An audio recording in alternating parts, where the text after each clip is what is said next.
ഷാർജിദ് ഭക്തന്റെ പുതിയൊരു പോഡ്കാസ്റ്റിലേക്ക് നിങ്ങൾക്ക് ഏവർക്കും സ്വാഗതം. ഇന്ന് എന്നോടൊപ്പം ഉള്ളത് അഖിൽ മാരാർ. വേറെ പ്രത്യേകിച്ച് ഒന്നും പറയേണ്ട ആവശ്യമില്ല.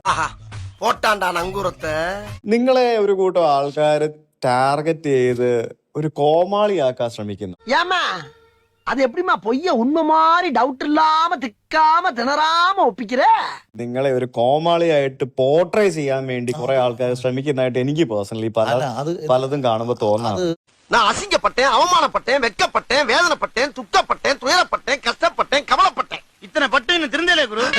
പലരും നിങ്ങളെ കളിയാക്കാറുണ്ട്, നിലപാടില്ലാത്തൊരു വ്യക്തിയാണെന്ന് പറയാറുണ്ട്. അതെന്തുകൊണ്ടാണ്? നിലപാട് കൂടുന്നതുകൊണ്ടാണ്. ഇതിനെക്കുറിച്ച് രണ്ടു വാക്ക് പറ. ഇതിനെക്കുറിച്ചാ അവരതിൽ കേട്ട രണ്ട് കാര്യങ്ങളാണ്. ഞാൻ ബിഗ് ബോസിൽ പോകുന്നില്ല എന്ന് പറഞ്ഞതിന് ശേഷം ഞാൻ പോയി എന്നുള്ളൊരു കഷ്ടം. സത്യത്തിനൊപ്പം എന്ന് പറയുന്നത് നമ്മുടെ സ്റ്റാൻഡിനെയാണ് നമ്മുടെ നിലപാടെന്ന് പറയുന്നത്. അതുകൊണ്ട് ഇവർക്ക് അറിയില്ല എന്താണ് നിലപാടെന്ന്. ஐயோ பேசாம தூங்கி இருக்கலாம், நானே வந்து மாட்டிக்கிட்டனே. ഞാൻ യഥാർത്ഥത്തിൽ എനിക്ക് കഴിവുണ്ടല്ലോ, ആ കഴിവ് ഉപയോഗിച്ചുകൊണ്ട് പബ്ലിസിറ്റി ഉണ്ടാക്കി കഴിഞ്ഞതിന് ശേഷം പിന്നെ ഇത് കേൾക്കേണ്ടി വരത്തില്ലല്ലോ, എന്നിട്ട് രാഷ്ട്രീയത്തിലേക്ക് വരും. നീ ഇത്രയും ഭയങ്കരനായ വിവരം ഞാൻ അറിഞ്ഞില്ല. നിങ്ങൾ എന്താണ് ചെയ്യാൻ പോകുന്നതെന്ന് പറഞ്ഞപ്പോൾ ഞാൻ ഇങ്ങനെ തമാശയായിട്ട് പറഞ്ഞു, എല്ലാം ഒന്നും ചെയ്യാൻ കഴിഞ്ഞില്ലെങ്കിലും ചിലതൊക്കെ എനിക്ക് ഇല്ലാതാക്കണം. അതിലൊന്നും ഞാൻ കാക്കര തന്നെ താങ്കളുടെ ഒരു മണ്ഡലമായിട്ട് താങ്കൾ മുന്നിൽ കണ്ട് പ്രവർത്തിക്കാനുള്ള എന്തെങ്കിലും പ്ലാനുകൾ അല്ലെ പദ്ധതികൾ മനസ്സിൽ വിഭാവനം ചെയ്തിട്ടുണ്ട്? എനിക്കൊരു ലക്ഷ്യമുണ്ട്.